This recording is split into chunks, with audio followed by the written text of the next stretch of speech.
In today's video, we are going to be looking at $500 and where it can get you on two different games, Valorant and Counter-Strike. Both are very similar and different games, and I got my hands on an account that is worth more than $500, and we're going to compare that to the most expensive possible inventory that you can have on Valorant. Keep in mind that skins on both games have different philosophy, functionality, and overall styles. With that being said though, let's take a look at what $500 can get you on both games. The first thing that we're going to be looking at here today is the Bowie Knife Tiger Tooth Factory New, starting off at a cost of $359.80. This is one of the nicer knives that you can have on Counter-Strike, and I think it's really cool. We are looking at this on CS2, so that makes it look even better in my opinion. Remember, this skin is $359, and for reference, the most expensive possible collection that you can have on Valorant costs around $506. So that means that this Bowie knife alone costs 70% of what the entire most expensive Valorant inventory costs. Additionally, the person who owns this account actually just bought the knife outright, but if you wanted to unbox this, you would unbox this from the Spectrum cases. This is an incredibly solid melee item though, in my opinion. I love how this looks as a Valorant player.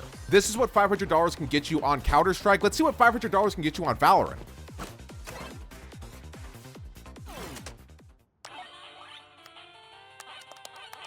On Valorant, the most expensive melee item you can have is the Radiance Entertainment Power Fist, starting off at 5,950 VP or about $60 American. While there isn't a market to sell this on, this does come with more things than the Bowie knife does on Counter-Strike. Valorant's items in general have upgrades that you can get towards animations and sound effects and things like that, but for the Power Fist in particular, it has 3 different variants that all do different things and have different sounds with different little Easter eggs. Now, this is not about which is better because they're both really cool. And just with this graphic on the screen right now, this encapsulates the difference between Counter-Strike and Valorant. Counter-Strike focuses on realism with a little bit of flair added to it, while Valorant is just full-fledged fantasy. And I'm not going to get into the selling versus the not selling because that's not the point of this video, but I do really love both these items a lot. And as somebody who plays Valorant primarily, seeing this on Counter-Strike and actually getting to hold a Bowie Tiger Tooth was really, really cool. I love how metallic it looks and just how real it looks. Like, it's kind of just really satisfying to my brain, especially on CS2's new engine, providing all that really neat lighting that it has. Next up, what we're going to look at is the StatTrak M4A4 Buzzkill Minimal Wear for $50.24.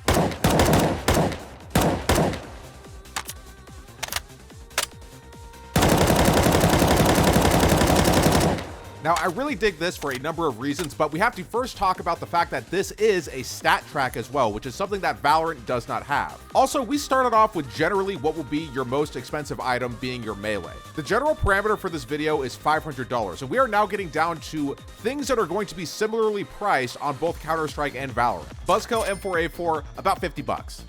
Over on Valorant, there is the Radiant Entertainment System Phantom.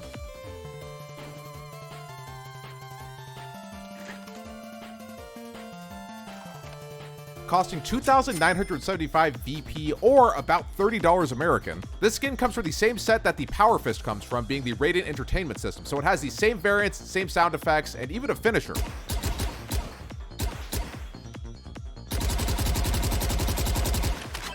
In terms of skins on Valorant, this is the do everything skin. Every skin has something special about it, and this one has all of those special elements into one skin.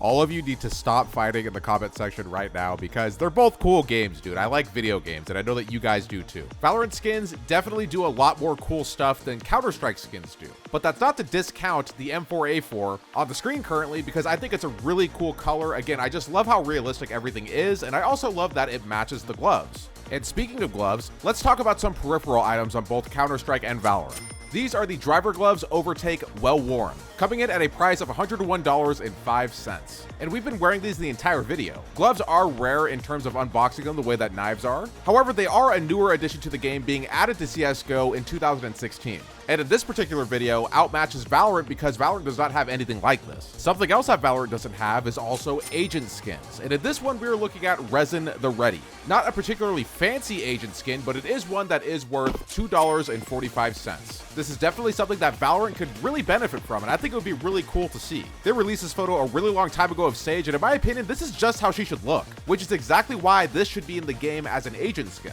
But some more fun peripheral stuff that we're looking at here where there's a little bit of overlap between both games is stickers on Counter-Strike. To my knowledge, there's a bit of an argument about if stickers add value to the skins. The answer is generally no, but in this particular video, there are 3 Drug War veteran stickers on this P250 Franklin minimal wear. One of these stickers will cost you about $1. It's important to know that there is expensive and more rare stickers that are out there, and where we start to see overlap with Valorant is with gun buddies. What Valorant and Counter-Strike have in common is they have a fun little thing with stickers and buddies that are relatively inexpensive. On Valorant, there are some buddies that do interesting things like this one, the Lunar New Year buddy. And I think that that's really awesome. But what makes buddies a little bit different on Valorant is the fact that unless you get a battle pass, you just can't buy these gun buddies at all. There's no way to get them unless it's from a battle pass or unless you get it from an active storefront. And likewise, both gun buddies and stickers in Counter-Strike and Valorant really serve as a purpose for personalization. It doesn't add value, but it does add some individuality to your skins.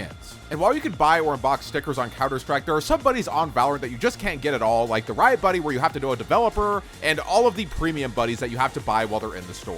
What kind of video would this be if we didn't show off an AK? This is the Aquamarine Revenge minimal wear being priced at $57.83. What I really love about Counter-Strike skins is just the artwork that is actually quite literally on this. This goes a little bit beyond like actual development and sort of 3D art and goes more towards actual artistic premise. It's like orange dolphins in water. That's lit.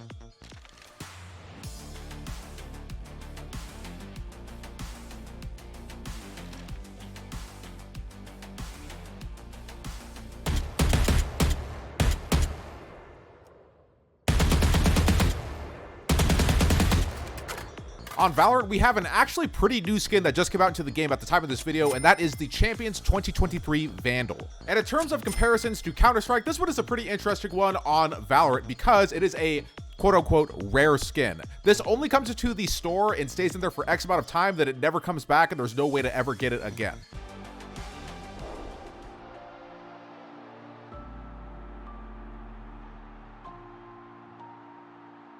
This is priced at 2,675 VP, about $27, and this is another one of Valorant's super skins, where it does everything. In addition, this one also has something called the Champions Aura, where every single elimination that you get, your Vandal will start glowing, and the further you go, the more intense the glow gets. Side note as well, there is an entirely different Vandal that costs the exact same amount as the 2023 Vandal. I only chose 2023 because it's newer, but this one is literally the exact same, and you could argue that whichever you prefer is better, but they do cost the same, and they also do the same things. Comparatively, they are both really hype skins. However, this is not the best skin that Counter-Strike has to offer. While on Valorant, you could say this is one of their best skins that they have to offer. And to draw the comparison here, the best skin on Counter-Strike will be infinitely more expensive than the best skin on Valorant. But in this video, with arguably comparable prices, Valorant's skin does do more things. It even has a rarity factor the way that all skins on Counter-Strike do. This has been $500 on Counter-Strike versus $500 on Valorant though. I really hope that you guys enjoyed it. As always, I'm Justin and you're not. Like the video and subscribe if you're new, and click the bell for notifications so you don't miss any videos from me ever. I love you guys. Thank you so much. What skins do you guys prefer?